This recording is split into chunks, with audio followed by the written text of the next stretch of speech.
ఏంటంటే మిగిలిన భాషల్లో ఉన్నంత నాణ్యత మన తెలుగు భాష గాయకుల గొంతుల్లో చాలా అరుదుగా కనిపిస్తుంది.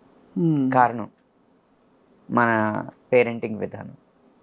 ఎవరు చిన్నప్పటి నుంచి ఇటు గాయకుడు అవ్వాలని చెప్పి తన పిల్లల్ని పెంచట్లేదు. ఇది సెకండరీగా ఉంచు, ముందు ఐఐటి కొట్టు లేకపోతే మెడిసిన్ కొట్టు, అన్నీ కొట్టుకుని పుస్తకాలు వేసుకుని ఎత్తినేసి కొట్టుకో, ఇవన్నీ చెప్పిన తర్వాత వాడి సహజ సిద్ధంగా ఉన్న ఆశయానికి సెకండ్ ప్రిఫరెన్స్ ఇమ్మని, ఈ సమాజం మెచ్చే ఆశయం వైపు ఫస్ట్ ప్రిఫరెన్స్ ఇచ్చి కృత్రిమంగా ఆశయాన్ని జొప్పించి దాని తపస్సు దాని వైపు చేయించి ఒక 18 సంవత్సరాలు 25 సంవత్సరాలు వచ్చిన తర్వాత వాళ్ళ సమాజానికి అనుకున్నది, తల్లిదండ్రులు అనుకున్నది ఆడు సాధించిన తర్వాత అండ్ సాఫ్ట్వేర్ ఇంజనీర్నో లేకపోతే డాక్టర్నో ఒక కార్పొరేట్ గాయం చేసిన తర్వాత ఇప్పుడు కావాలంటే నువ్వు ఏదైనా చేసుకోండి, ఇంకేం చేస్తాడు ఆడు?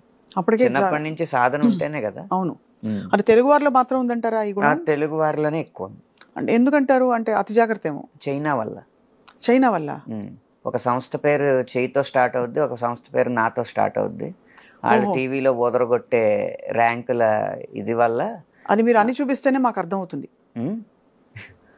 1 2 5 ఈసారి ఐఐటి కాంపిటీషన్లో వరుసగా 1 1 1 2 2 2 5 6 7 7 7 ఇలా 10 లోపు 100 ర్యాంకులు సాధించిన సంస్థ మా అయిపోయింది. అమ్మ బాబోయ్, చాలా విషయం గమనించారు మీరు. అంటే ఎంత పెద్ద విషయం. మరి అంత ఊదరగొట్టేస్తుంటే మావాడు అందులోకి వెళ్ళిపోవాలి, మావాడు కొట్టేయాలి, మావాడికి కట్నం వచ్చేయాలి. ఇదే. అవును. మా అమ్మాయి వెళ్ళిపోవాలి, మా అమ్మాయి మెడిసిన్ కొట్టేయాలి, మంచి ర్యాంక్ కొట్టేయాలి, తక్కువ కట్నం ఇచ్చుకోవాలి.